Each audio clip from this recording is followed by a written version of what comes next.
Invader has landed.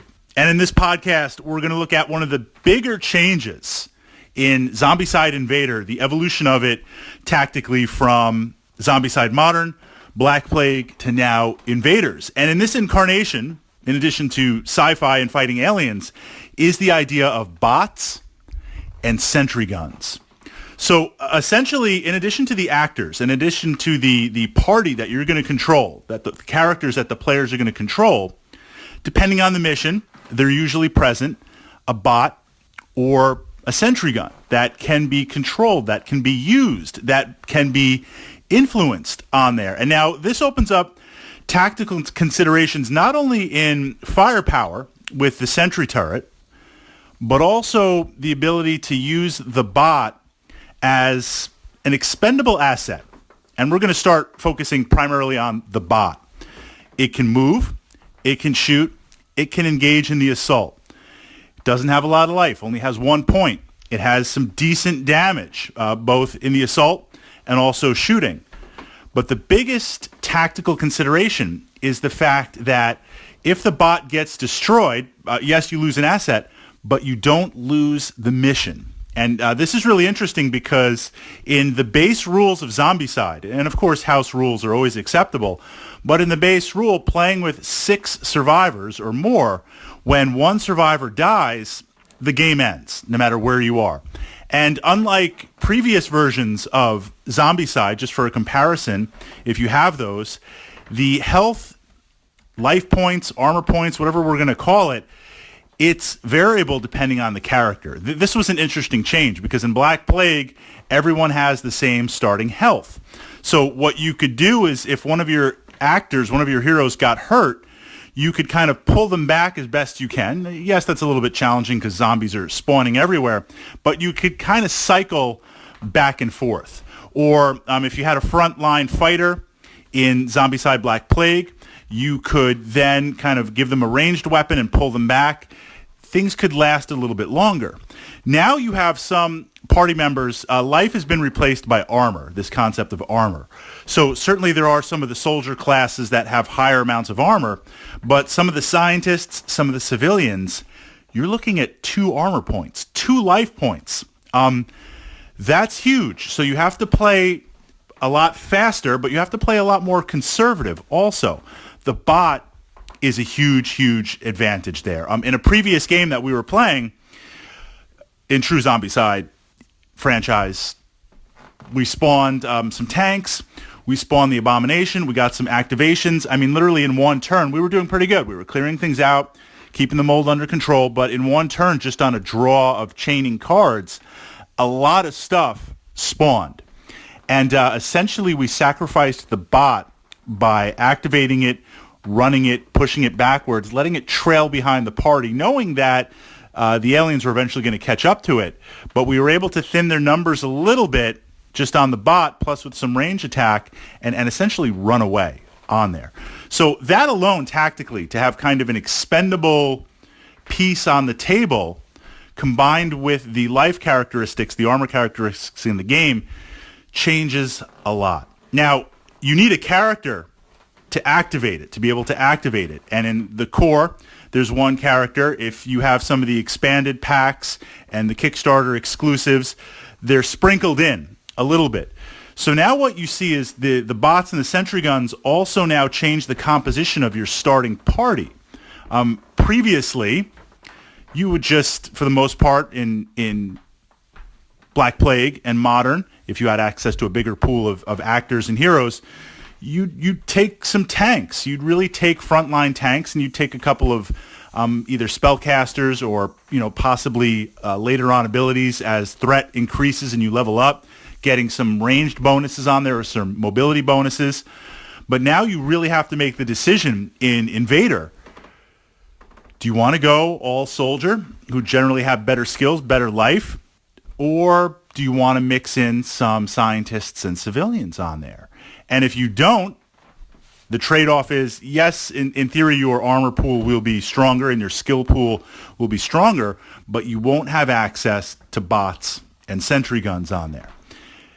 Except for certain missions where there are tokens that you can pick up to activate that anyone can.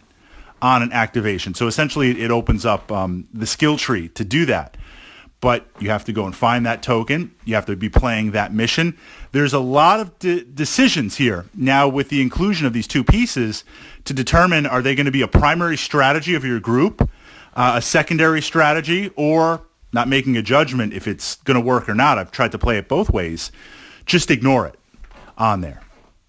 The sentry gun, my initial perception was it's not as powerful out there because it doesn't have the mobility, and it's primarily a turret. But the change that I've realized over the game is often its position is literally in the center outside. Invader also has this nice new feature of you can be inside fighting in the complexes, or you can now exit onto the planet itself on there. And of course, you need oxygen, and certain weapons don't work. There's some interesting tweaks to the rules, but the sentry guns are placed in a prominent position where they have long lanes of fire. And what I found is mid-game they become very, very powerful. So let's talk about this idea in Invader, and in all Zombicides, you have the beginning of the game, the mid-game, and the end game. I'm just going to spend a couple of minutes, seconds, whatever here, chronologically talking about it. I've explored this more on my channel, up on my YouTube channel in the playlist for Zombicide Black Plague. At the beginning of the game, in terms of health, armor, whatever we're going to call it, life points, the party is at its best, at its strongest. You haven't taken any damage. You have the most mobility because essentially, even though you're limited with how you can move, how many action points, and you don't have any expanded action points yet, there's nothing blocking your way. There's no spawns. You can go anywhere. This is where you're also the weakest because you don't have enough gear or equipment yet. So you want to start searching. In the beginning of the game, you really want to start searching. When we move to mid-game, now there's a balance. You've got some gear. Hopefully you've been searching.